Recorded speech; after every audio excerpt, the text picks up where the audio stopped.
Hello, Brighton. Thank you. Okay, it's awesome to be back. We went through a whole thing for the last few years. I'm not even going to talk about it at all. But it's great that you're back and you're healthy and you're sitting beside each other in seats. It's all up from here for sure.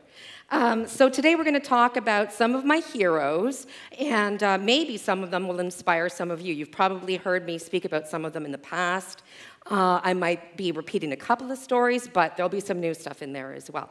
So let's get right to it. This is how I ended up in the field of emergency management in a really indirect way, but I ended up becoming the first female uniformed field officer for our FEMA in Canada. And so this was back, like, way back. And I just had gotten back from Cuba then, I think, because I look a little bit dark there.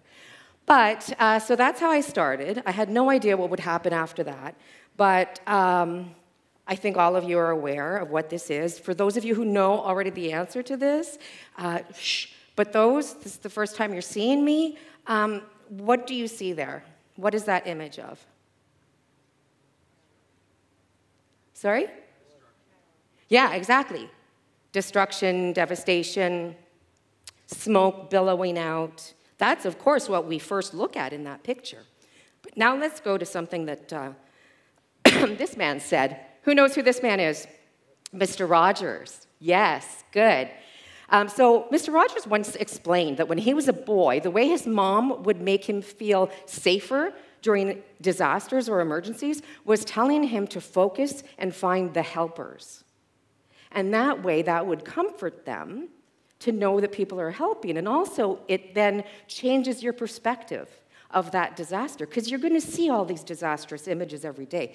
But now look at it and think about looking for the helpers.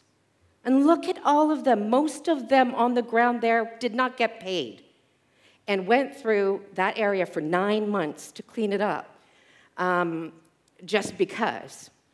And volunteers came from all over America and all over the world to help. But now we see all of those helpers and heroes, and we'll see that every time there's a fire or something. Look for and get your kids to point out the fire people or the heroes that are around. We always see them, but we miss them half the time. So, how to be a disaster hero? 1, look for the helpers. 2, be a helper if you can, and everybody can in a certain way. And 3, know how to help yourself during a disaster. So, what I discovered when I was researching for my book was that helpers and heroes really come out in total darkness, and they shine through. And we don't really hear about them, because they're hidden heroes. They're not the in-your-face heroes that are the first responders that are paid to be heroes, but they, of course, are heroes every day. But there's a bunch of people that are hidden heroes, and so let's look at one of them. Who remembers the miracle on the Hudson and the flight that had to land because there was a bird strike and landed on the Hudson River in New York? So people might remember that. If not, Google it, because it was crazy. Nobody thought that plane was going to make it, but one of the heroes from that plane ride was recognized a lot. Does anybody remember his name of the pilot? Exactly. Sully Sullenberger. Totally. Yes, a hero, because if he did anything else but what he did, land safely, everybody would have died. However, because they did survive, so there we go. There's Sully, and Sully was definitely the hero, as he should have been. But you see the plane where it landed, and they were all, like, all the passengers were evacuated onto the wings, but they had to be brought back to shore. And so all of a sudden, a bunch of ferry boat captains and different water vehicles started just making their way to the plane without being instructed to do so. Most of them didn't have any EMS skills or anything like that. One was just a captain of the boat and decided he was watching this in real time coming down, and he said, "What's going to happen? We have to go rescue them." So he just maneuvered the boat, and he ended up rescuing. There was one woman, of course you wouldn't hear this in the news because it didn't happen. There was one woman who fell off the wing, did not know how to swim, and was drowning. And Captain Gouda and his crew plucked her out of the water and saved her life. she would have been the one criticality that day. But because of Captain Gouda, who you don't know, who's there with Sully, Captain Gouda was my hero from that story. Sully as well, but he got a lot of accolades and stuff, but no one really knows who Captain Muhammad Gouda is. So that's who he is, and he's fantastic. Okay, so here's another one. This is Jeff Parness and his wonderful family. He created something after 9/11, a foundation that would go and rebuild places that had disasters, to say thank you on behalf of New York for what everybody did for New York during that time. And so he just decided to start a foundation to help people deal with and give thanks to people after 9/11. And here's one initiative a lot of people probably already know and have heard me talk about this, but he also started something called Stars of Hope. And this one is hanging in Japan, but they're all over the world. And I just want to talk a little bit about one man and what he saw and what he decided to do with it and what it's become and how many people, survivors around the world, are being helped by the creativity of one man. So, Greensburg, Kansas, May 2007, Jeff Parness, the founder, goes over there with a crew of 9/11 responders to help rebuild after this devastating tornado. And so what he thought was, when he got there, you see that first picture, it was all death and devastation and everything.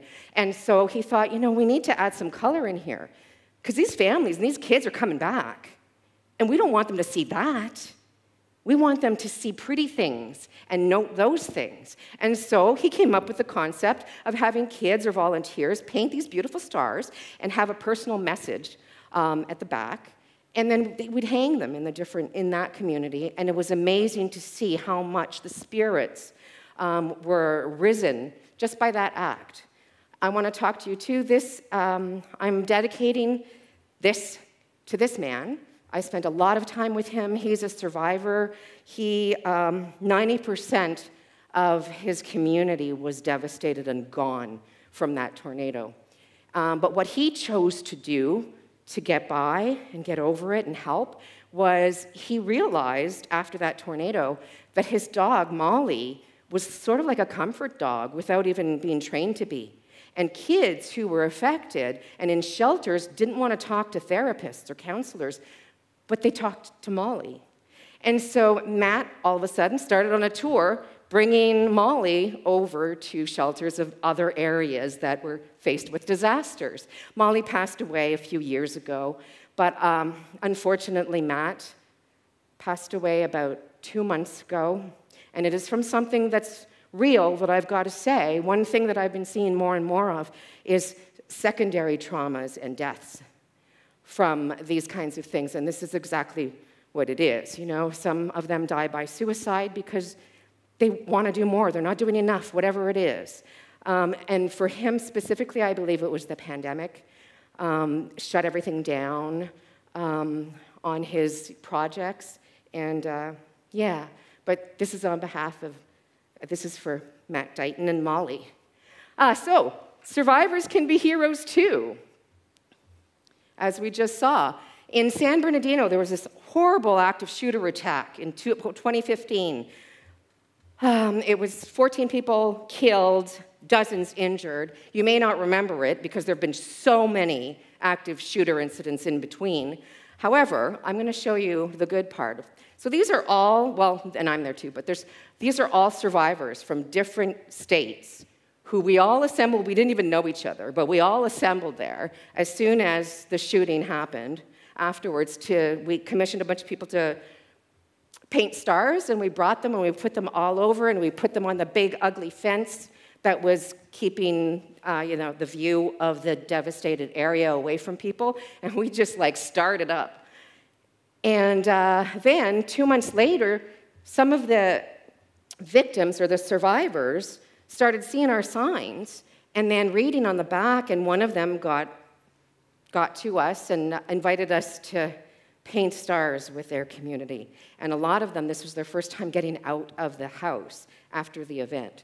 There's no borders when it comes to helping others. We all know that. This is a big, huge fire that happened in Canada a few years ago. But the founder of Stars of Hope hears about the big fire in Canada. He says to me, okay, I want to do something. I want to do a Stars of Hope thing there. So we start that Canada mission, and we end up, a couple of months later, on Canada Day, walking in the Canada Day parade in that community, pretty much the week that they were all starting to re-enter back into their community after evacuating from the fire. But I want to specifically show you the woman at the back with the Paul Cares.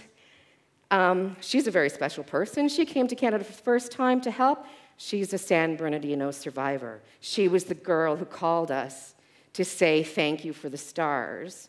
And she decided she wanted to come to Canada to help and give back. So that was amazing. And there's Matt, once again. Matt, that was his first time ever coming to Canada, too. And we all rented campers, and we stayed in campers in the Walmart parking lot because there's no hotels and stuff happening. And this is one of the stars that we hung up, and that was what their community looked like afterwards, everywhere. And then Orlando, I just want to mention Stars of Hope now.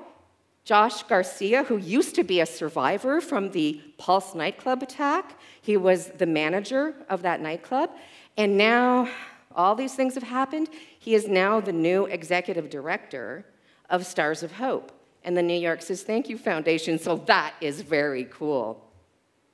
And let's see, that's Matt. Once again, we went to Manchester right after the Pulse Orlando paint and delivered some stars over there because it was the concert, Ariana Grande concert. Yeah, so we went there and brought stars and stuff.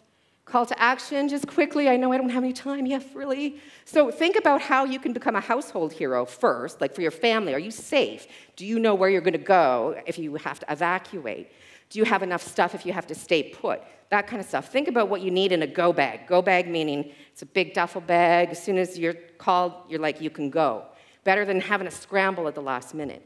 And then stay bags for shelter in place, because you never know if that could happen too. Think about what interests, talents, training, or experience you have that could be helpful during an emergency.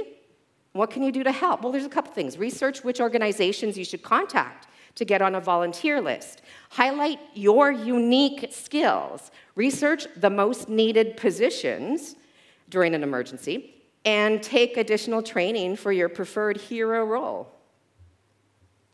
Oh, and here we go. Stars even made it to New Zealand, thanks to Matt and Vienna. So I'm going to end this. Vienna, are you in the room? Is Vienna in the room? Oh, okay. Well, then why don't you come out, Matt?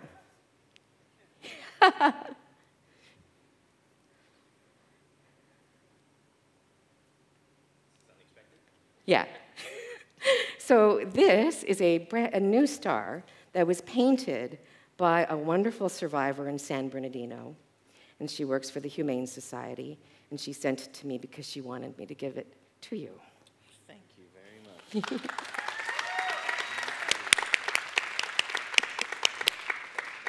That's it.